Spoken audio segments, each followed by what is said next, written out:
వారికి పాపం వారి ప్రధాన ప్రతిపక్ష నాయకుడిని ఏదో అనిపించాలనే ఉబలాటం ఎక్కువ కనిపిస్తుంది. ఇంత అత్యంత కీలకమైన 4 కోట్ల తెలంగాణ ప్రజలకు సంబంధించిన హక్కులు, అనుమతులు, నిధులు సర్వం ఈరోజు మనం ఇక్కడ చర్చించుకుంటున్నాం. ఇంత కీలకమైన సందర్భంలో ప్రధాన ప్రతిపక్ష నాయకుడు గారు ఇక్కడికి వచ్చి 15 సంవత్సరాల తెలంగాణ ఉద్యమం, 10 సంవత్సరాల తెలంగాణ రాష్ట్ర ముఖ్యమంత్రిగా 25 సంవత్సరాలు పనిచేసిన అని గొప్పగా చెప్పుకుంటూ ఉంటారు. ఎప్పుడు వీళ్ళేమో భజన చేస్తూ ఉంటారు. మరి అట్లాంటి అనుభవజ్ఞుడు ఇక్కడ వచ్చి కూర్చొని ఈ సభలో చర్చించి ఇందులో పాల్గొని కేంద్ర ప్రభుత్వాన్ని నిలదీయాల్సిన సందర్భంలో కూడా ఇక్కడికి రాకుండా మోడీ గారు వీరిక్కడికి వస్తే చూస్తే ఏమైనా జరుగుద్దేమనే భయంతో ఎక్కడో దాచుకొని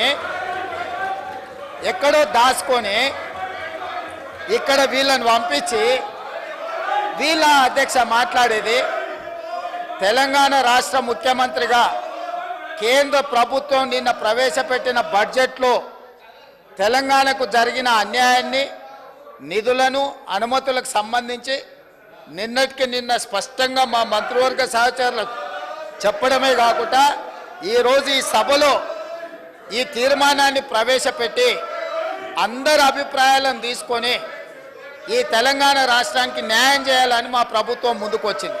కాబట్టి ఆ సభ్యులు ప్రస్తావించాల్సిన అంశాల మీద దృష్టి పెడితే అది తెలంగాణ రాష్ట్రానికి ఉపయోగపడుతుంది.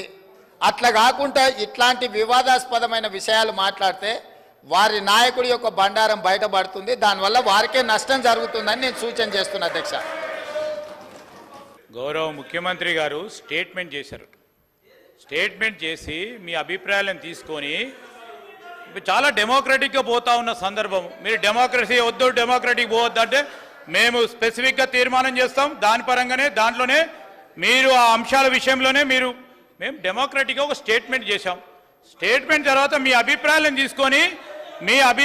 తీసుకొని ఈరోజు మేము ఒకటి ఆలోచన చేయాలా. దాంట్లో ఏముంది సార్ అధ్యక్ష? ఈరోజు గవర్నమెంట్ బిజినెస్లో ఏముంది?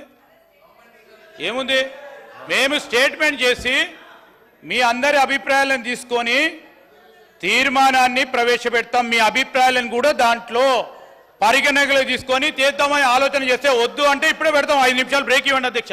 ఇప్పుడే తీర్మానం పెడతాం. అదే తీర్మానం ప్రకారం పోదాం. యూనిలాటరల్గా మీరు అనేక సందర్భాల్లో తెలంగాణ రాష్ట్ర ప్రభుత్వం ఆ రోజు తీర్మానం పెట్టాం. యూనిలాటరల్గా పోకుండా డెమోక్రాటిక్ స్పిరిట్లో మీ అభిప్రాయాలను తీసుకొని పోదాం అంటే వద్దంటే ఎట్లా?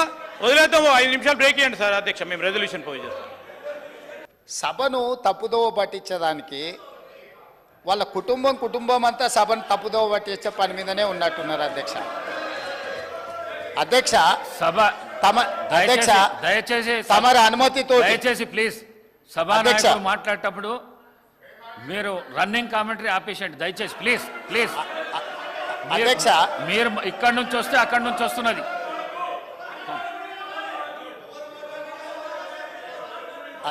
అధ్యక్ష, నేను వారు మేనేజ్మెంట్ కోర్ట్ అని అనుకున్నా కానీ యాబ్సెంట్ ల్యాండ్ లార్డ్ కానీ కూడా ఇప్పుడు అర్థమవుతుంది అధ్యక్ష. ఇనీషియల్గా నేను మీ అనుమతితో కేంద్ర ప్రభుత్వం 2024-2025 ఆర్థిక సంవత్సరానికి ప్రతిపాదించిన బడ్జెట్లో తెలంగాణ రాష్ట్రానికి కేటాయించాల్సిన నిధులు, ఇవ్వవలసిన అనుమతుల విషయంలో చూపించిన వివక్షపై సభలో చర్చకు అనుమతించవలసిందిగా కోరుతున్నాను అని స్పష్టంగా చర్చ కోసం నేను అనుమతి అడిగిన.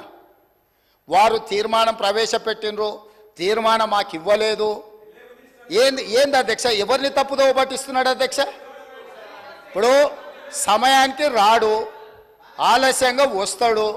వచ్చిన తర్వాత అవగాహన రాహిత్యంతో మొత్తం చర్చను ఇంత సీరియస్ ఇష్యూ, రాష్ట్రానికి జరుగుతున్న అన్యాయం మీద గంభీరంగా సభలో చర్చ జరుగుతుంటే అవగాహన రాహిత్యంతో అనవసరమైన వివాదాలను కెలికి తీసి ఈరోజు మాట్లాడే ప్రయత్నం చేస్తుండే ఆ సభ్యుడు.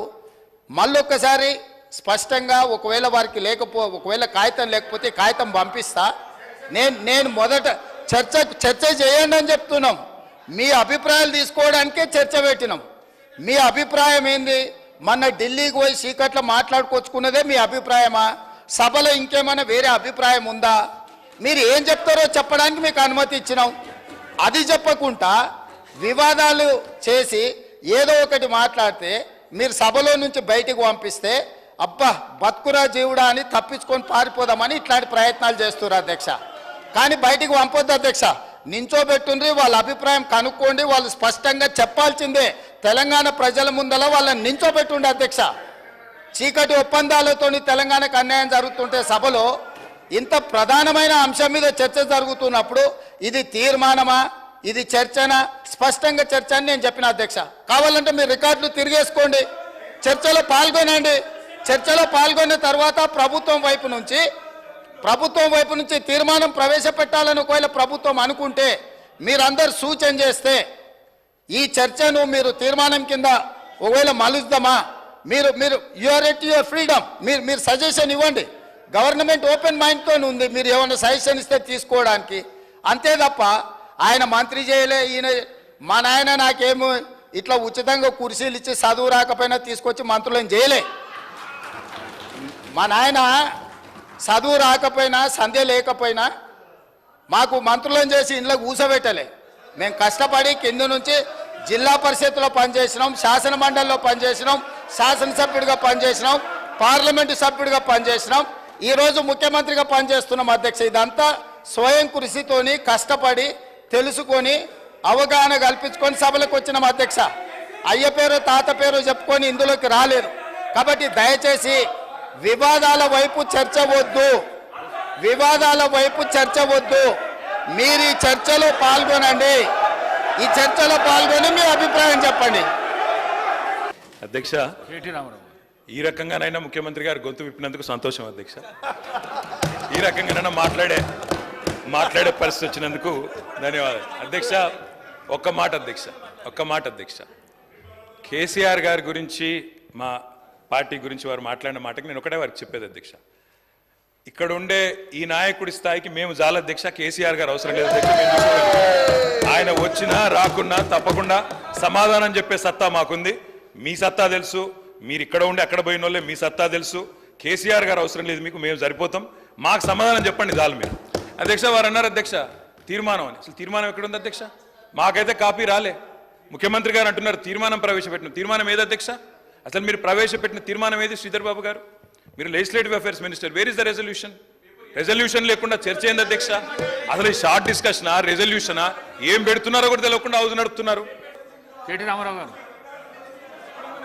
అధ్యక్ష, మేము 10 ఏళ్ళు అక్కడ కూర్చున్నాం అధ్యక్ష. 10 ఏళ్ళు ప్రభుత్వాన్ని నడిపాం. ఒక స్టేట్మెంట్ కానీ ఒక రెజల్యూషన్ కానీ ప్రవేశపెట్టినప్పుడు ముందుగా సాంప్రదాయం ఏంటంటే అధ్యక్ష, అసలు ప్రభుత్వం ఏం చెప్పదలుచుకున్నది, ఏ అంశం మీద చర్చ చేయదలుచుకున్నది, ముందు దాని ప్రతులు అందరికీ పంచాలి అధ్యక్ష. కొద్దిగా హౌస్ని ఆర్డర్లు పెట్టండి అధ్యక్ష. నేను మీ మంచి కోసమే చెప్తున్నా, ప్రభుత్వం ఎట్ట నడపాలో చెప్తున్నాను. నేనేమంటున్నా అంటే అధ్యక్ష, ముఖ్యమంత్రి గారు వారు గతంలో మంత్రిగా పనిచేయలేదు, వారికి సభా వ్యవహారాల అనుభవం లేకపోవచ్చు. శాసనసభ వ్యవహారాల మంత్రి గారు సీనియరు, గతంలో కూడా లెజిస్లేటివ్ అఫైర్స్ నిర్వహించారు. నేను మీతో కోరేది ఒకటే, ఈరోజు వదిలేయండి, సరే ఈరోజు వదిలేయండి, చర్చలో పాల్గొంటాం, బ్రహ్మాండంగా చెప్తాం. కానీ రేపు ప్రజలకు కూడా తప్పుడు సంకేతాలు పోవద్దు అధ్యక్ష. మేము చెప్పేది ఏమంటే, ఇట్లాంటి ముఖ్యమైన అంశంలో నేను సిన్సియర్గా చెప్తా ఉన్నా, రేవంత్ రెడ్డి గారు సిన్సియర్గా చెప్తా ఉన్నా, శ్రీధర్ బాబు గారు, మా పార్టీ తరఫున మీరు ఈరోజు ఏదైతే ఇప్పుడు ఓపెనింగ్ స్టేట్మెంట్ మీరు ఇచ్చారో, మీరు లిఖితపూర్వకంగా ఇవ్వలేదు, వర్బల్గా ఇచ్చారు, we welcome it. 100% we stand by you, we support you. ఏ విషయంలో అనుమానం లేదు అధ్యక్ష. అధ్యక్ష ముఖ్యమంత్రి గారికి అధ్యక్ష, మీ నాయకుడు మాట్లాడుతున్నాడు జరా అధ్యక్ష, ఎవరు మాట్లాడినా హౌస్ ఆర్డర్లో మీరే పెట్టాలి అధ్యక్ష. వాళ్ళని కూడా కంట్రోల్ చేయాలి, మీరు మమ్మల్నే కాదు. పెడతలేరు సార్ అధ్యక్ష. ముఖ్యమంత్రి గారికి సహనము, సంయమనము, ఓపిక ఉండాలి అధ్యక్ష. మాటి మాటికి ఓపిక కోల్పోయి ఈ రన్నింగ్ కామెంటరీ అవసరం అధ్యక్ష. అధ్యక్ష, నేను కూడా అనొచ్చు అధ్యక్ష, పేమెంట్ కోటాలో ముఖ్యమంత్రి పదవి కొట్టేసిన నేను కూడా అనొచ్చు. మాట్లాడడం మేము కూడా మాట్లాడతాం. అయ్యల పేర్లు చెప్పి పదవులు అంటే రాహుల్ గాంధీని అంటుండా రాజీవ్ గాంధీని అంటుండా నాకు తెలియదు అధ్యక్ష.